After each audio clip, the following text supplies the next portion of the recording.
There's a moment every leader eventually hits. The plan disappears, the numbers don't make sense, and everyone turns to you waiting. During COVID, Brian watched his entire sales pipeline vanish in a single week. Not a bad quarter, not a slow month, a week. What he did next didn't just save the business, it rewired how he leads, how he builds teams, and how he defines strength under pressure. This conversation is about what leadership actually looks like when certainty is gone.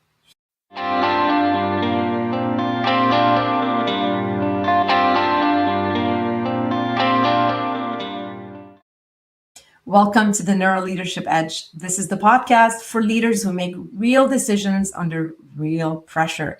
I'm Claire Hayek, your host. I help executives train their mind to stay clear, decisive, and human when the stakes are high. Well, let's dive right in. In this episode, you'll hear what actually builds trust when leaders don't have the answers. You'll also learn why transparency increases authority instead of weakening it, how empathy becomes a competitive advantage, not a liability, and what it really takes to scale a business without literally losing its soul.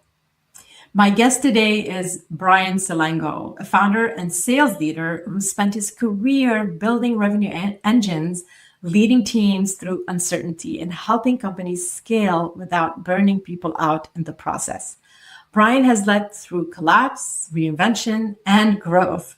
And what makes his leadership story powerful, it's not the numbers, it's the humanity behind the decision. Brian, welcome to the Neuro Leadership Edge. How are you? Wonderful. Thank you. And thank you for having me. I'm lovely having you here. Yeah, so really excited for you to join me on this one. So tell us, take us back to that moment when obviously it was during COVID. So this is when the hospitality industry collapsed and your entire sales pipeline literally vanished, disappeared. What was happening inside you as a leader, not just around you?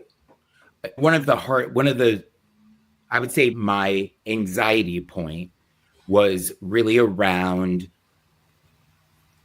I have metrics and I have revenue goals, and there are a variety, and obviously the revenue goals pay us all our salaries. I have so many things that I have to hit, right, in order to ensure that the company is sustainable and can continue to grow and move forward. And when I say growth, that could be common, like the same. It doesn't have to be exponential growth. Yes, but we need to be able to keep the lights on.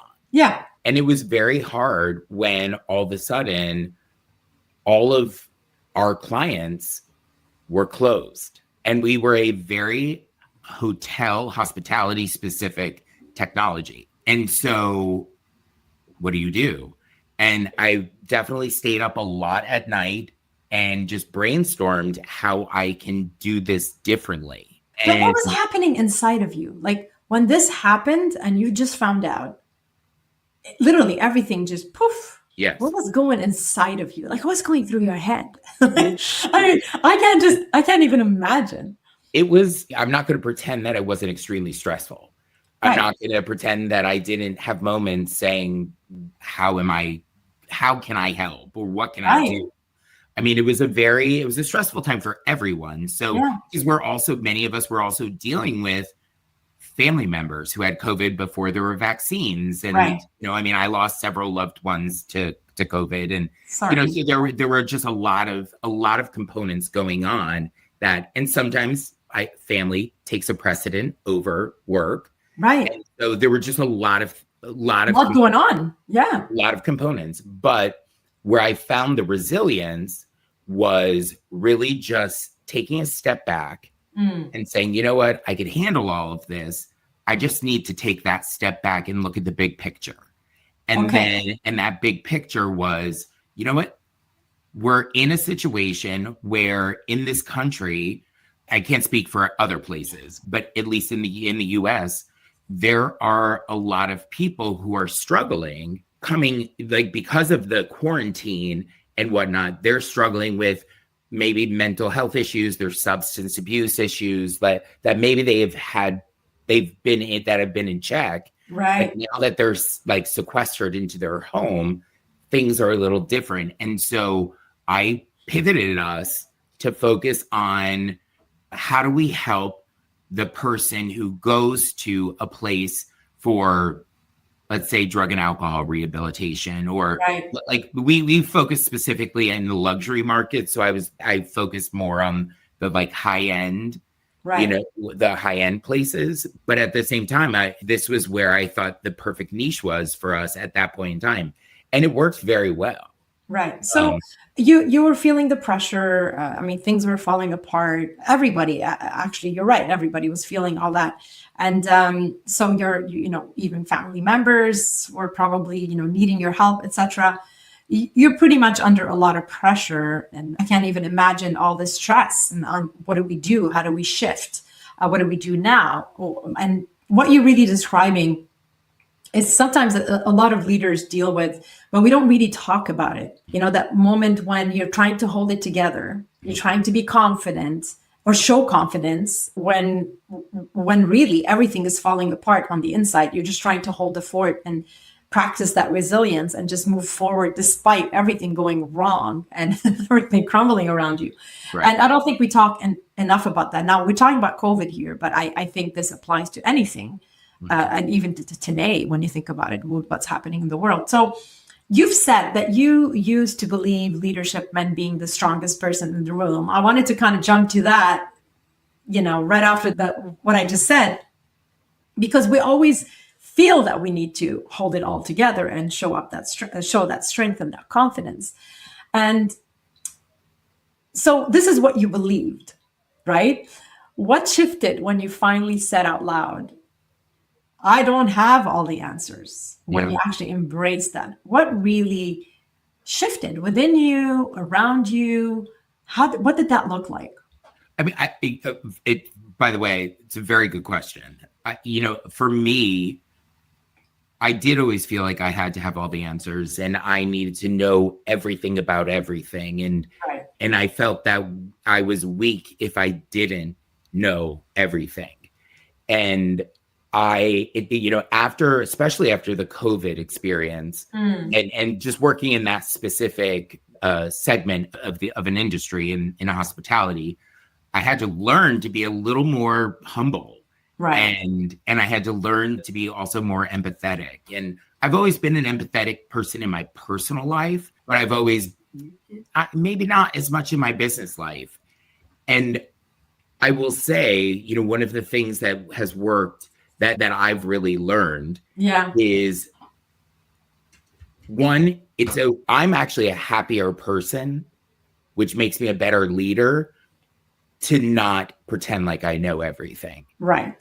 And I also hire people who have expertise that I might not have because I don't have it.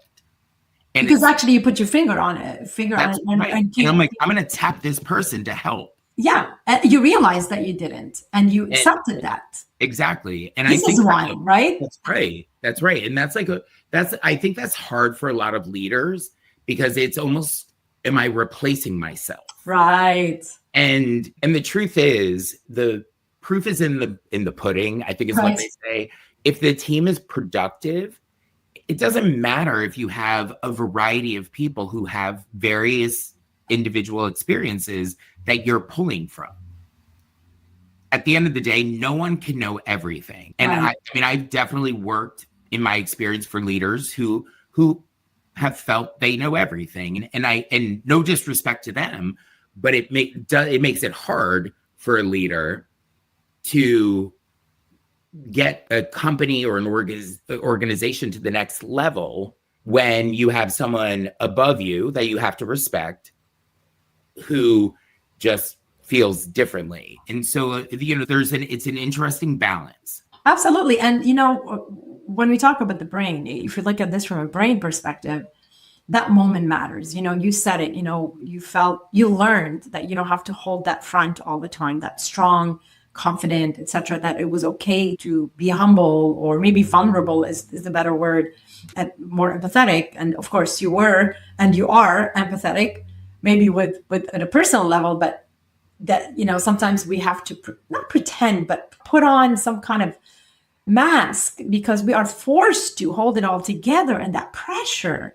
And the moment you understand that, and you said it, and I applaud the courage from the brain perspective, this really matters because when you do that, you're self-regulating instead of performing. And the great thing is that your team and your partners and your colleagues, whoever you're working with, they actually feel safer and they think more clearly when you are self-regulating and you are balancing with resilience, strength, confidence, and vulnerability, empathy, understanding, and just saying it out loud, hey, I don't have all the answers, but I surely would love to hear your ideas, and let's brainstorm together, or even bring somebody in and say, hey, this one is the expert for, this person is the expert for XYZ. Exactly. That just shows that's the real strength. I say this all the time in my one-on-ones with my colleagues / teammates, direct reports, whatever we want to call them. But, I often say, I'm never going to pretend that I have all the answers. But what I will do is work with you, figure those answers out. And so, because at the end of the day, to me, I don't come to work with ego. I come to work with a passion for what I'm doing. And most of what I'm doing is, I could sell software with any company because I'll be trained on the technology. It's how do we enable the people who are in the field? And through that, it requires that empathy. It requires that collaboration. It requires, and there should never be any surprises.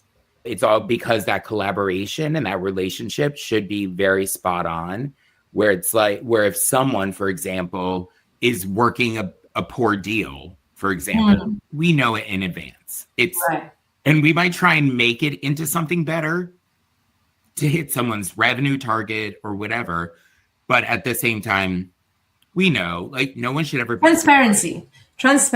All about transparency. Key. Exactly. It's not, and unfortunately in the sales world, blindsidedness happens a lot. And so, and in many cases, and I live in Virginia, it's an at-will state. So the companies don't need to give a reason to say we don't want you anymore. Right. I didn't know that. I believe that no one should be surprised if something's not going well. Absolutely not. Yeah. So how do you balance being human and being empathetic and being vulnerable and being, the rock? So how do you balance all that while still holding people accountable? Yeah. And that's that's a really tough question. It's because it's tough. It is tough. I'm not saying we all have the answers, but I think a lot of leaders deal with it differently. And I'm just curious to know from your perspective and with your team, how do you do that? What's your thing?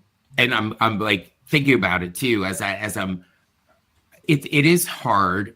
I think one of the things that, because I think in a sales environment, it's not that easy. No. Right? Because this is what you run on, like performance. Right. You need to perform. It's sales. That's right. How do you be empathetic? Sales can be easier in certain senses where it's black and white, where it's you're not hitting your target, or you're not on pace, or you haven't done enough phone calls, or you haven't had enough meetings. There is definitely, there are KPIs and metrics that are generally very clear. I think as an empath, which I am, which I don't think is a bad thing. I've worked for leaders who think that's a bad thing. Right. But and again, difference of opinion, no knock on them. But as an empath, I will sit there and be like, okay, you're off track. Is there anything going on that I could be supportive?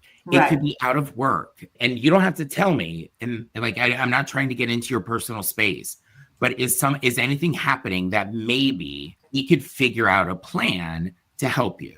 And so, because, and I've had employees over the years who I had no idea they were battling with cancer.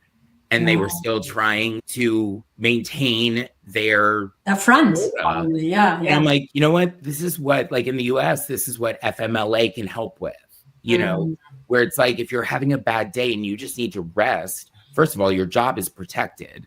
And second of all, you could then take that day and rest. It's, you know, so, you know, I lost my dad to brain cancer, and it was a horrible 2.5 years of watching him in his 60s deteriorate.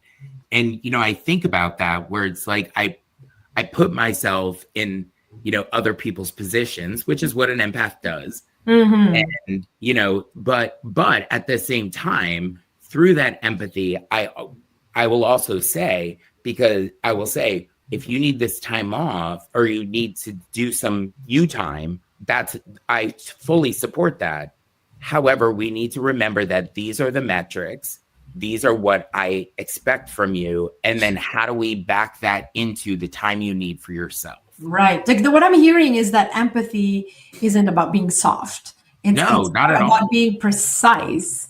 It's knowing when to clarify certain things, when to push, and when to pause, when to give a chance, or when to re-clarify and refocus and you know, refocus and go. Yeah. 100%. Yeah. It's not about softness. I mean, we all have a job to do. And I mean, I've had the conversations where I've also had to say, is this just not the right time for you to be here? And that doesn't mean that I won't bring you back when you're ready. If you're not ready or you can't for whatever reason, that's not for me to judge. That's about you and what you and your there's also partner, whatever need. Yeah, you need to make a decision. That person needs to make a decision. Like, where do you go from here? You cannot make anybody do anything if they're not intrinsically motivated to and maybe they're stuck on something. Like you said, sometimes you just have to ask, and you'll be surprised what you can find out, and that roadblock will just disappear.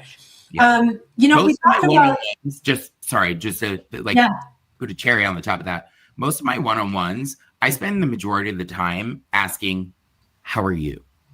Good. Okay. And what's going on with you? Right. Like, because I mean, you know, sometimes in leadership, it's a weird relationship because we're not friends, but we're friendly, but we're, you know, I obviously. It's a fine line. It's a fine line. And so, but I want to spend more time talking about you than the things I have, because I could take 5 minutes and show you your metrics, and we could talk through that. And I'll look at them in advance and I might have some leading questions, but I do think it's important to really understand what's going on with your employees. I mean, I see it constantly, and I still deal with it constantly. Like, this market is very unique right now, and I have so many people reaching out to me from a variety of companies just saying, I'm trying so hard to get out of where I am. So speaking of what you do, you know, and I know you help a lot of companies scale. You've talked a lot. Also, I know, you know, you and I have talked about this prior to this episode. You talked about the danger of businesses staying founder dependent. And so what really needs to change in the mindset, in the leadership mindset, maybe the founder mindset, when companies are trying to grow or trying to scale? Well, I mean, where do founders get stuck? I find this happens a lot with within the founder and CTO sort of realm, especially like in my industry, at least in the software space, where there's nothing wrong with them being the face of the brand. They're the founder. It is what it is. Yeah, of course. Use the celebrity like for the benefit of the company, but I do think that there sometimes can become a inhibitor disconnect. Yeah, it's the detriment, probably, right? How that actually drives revenue, right? And so, because some founders, while they might be the smartest person in the room, and they might actually say all the right things, they might not have the sales nuance to not, I don't want to say offend people, but they might not have that sales nuance to really just wonder what their need, the client's needs are, and then translate that. Because I don't talk about my product, and I never talk about my product before I know all of the needs of the objectives of my customer, Right. and then all of the positive business outcomes that would come from what we do. Before, like, I would never just jump into a demo. Right. I would never just, I just don't, I think that's a really rough way to go. So what you're saying is that founders get stuck on maybe just more of their persona and how they do things, their methodologies, and are not sometimes able to maybe step back and look. I'm like, am I the person that really should be leading this, or should I leave this to somebody else? Am I really saying the right words? Do I have the right systems in place? Do I have the right strategy? Am I the right communicator for this? I guess that self-awareness sometimes, unfortunately, is not there. Because as a founder, I'm assuming, I'm a founder and I get it. And I'm always questioning. I'm like, am I the right, should I, somebody else? And it's hard. It's your baby, I have your back. It's hard because you want to it's your baby. It's like you want to protect the baby. And learning how to step back is a strength, I think, that leaders, whether they have it or not, something definitely need to develop. And I do believe that, yes, we all need to learn how to. When I do fractional sales work, right, it's hard for me because basically my job is to replace myself. Right. And so that's hard because I have all these, I'm building babies and then I have to give them up. Right. But so I understand, and it's not an easy thing to do. And I'm not suggesting that anyone who is a founder is wrong for feeling that way, because they should be proud of everything they've done. Yeah, absolutely. And the work that they've done and the investment that they've gotten or given, but it is something that it is a challenge. And I think the best founders that I've worked with are ones who are open-minded and who are, I'm going to say open again, just because it is very important. open to people who have experience and discipline. Yeah. Because I will say, sales is not a conversation. Right. Sales is a discipline.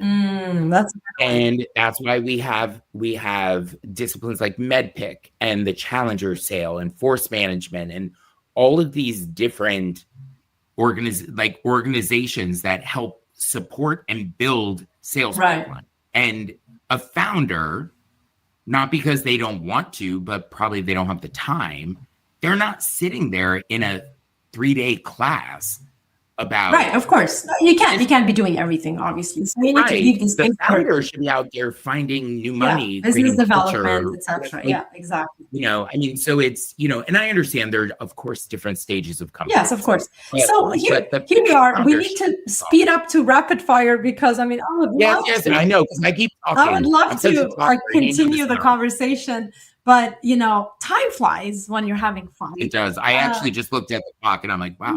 We're good. We're good on time, but I just want to make sure that I get to ask you those questions that I really want to ask. And I want people to learn from you. Rapid fire, short answers. I have 3 questions for you. Are you ready? I'm ready. All right. One leadership habit you had to unlearn. The biggest one was not celebrating wins in the moment because I was too focused on tomorrow. Oh my God, I love that one. I'm always talking about celebrating wins and it's so good for the brain and releases dopamine. Love it. One thing leaders underestimate under pressure. I think we underestimate our ability to help people because pressure, yes, it comes to us. And it could trickle down to our team. I do believe that we do underestimate the way we could block that, and deliver it beyond us into a more positive experience. Because employee turnover, especially in sales, is pretty high. Oh, I bet. And so it's because it is a high pressure job. Absolutely. So I think that would be my biggest. Okay. And last one, something you believe now that your, younger you didn't. This is also going to be an interesting one, that I'm good enough. I love that. I'm not. And that's, I've spent working in sales, like I said, is a very tough career. Mhm. And you think sometimes that 1 minute you're a rock star Right. and the next minute you're not. Right. And it's important to just remember that you're good enough. A lot of leaders listening today to this episode needed to hear that one. I really love it. You are good enough. I mean, what a great way to wrap up this episode, Brian. I mean, there's so much stuff that stood out from our conversation, that obviously that you are good enough, but also that strength it doesn't always come from control. It really comes from presence, from empathy, and from being humble and reading the room. I have a final question to you, and then we're going to wrap up very quickly after that. So if a leader is listening right now, Brian, and they're going through uncertainty, pressure, or reinvention, what do you want them to remember? I know you said you are good enough, and it's good enough, but anything else you think you want to add? Of course, the good enough piece, but then also there's a large network of us, and we're all in this together. And so I'm happy to talk to anyone, collaborate with anyone, brainstorm with anyone. Doesn't mean we all have the answers, but we can probably come together and find them. So find me on LinkedIn and let's do this and have the conversation. Thank you for being so open and opening yourself up here. You did talk about openness. Please do reach out to Brian Silengo if, the invitation is open. Of course, you can also reach out to me. This is why I do this podcast. It's all about sharing leaders' experience, leaders out there that's gone through pressure, gone through uncertainty, gone through disruption. And they were, they won. They still won. They're here and they're present and they won. They learned a thing or two, and they're here on the episode to share it with you. So Brian, thank you so much for this conversation and for the honesty you brought into it. And Claire, thank you for having me. Oh, it's a pleasure. It was a pleasure. And to everyone listening, if this episode resonated, please share it with a leader who's caring more than they admit or that they're showing. This is the Neuro Leadership Edge. I'm Claire Hayek, and I'll see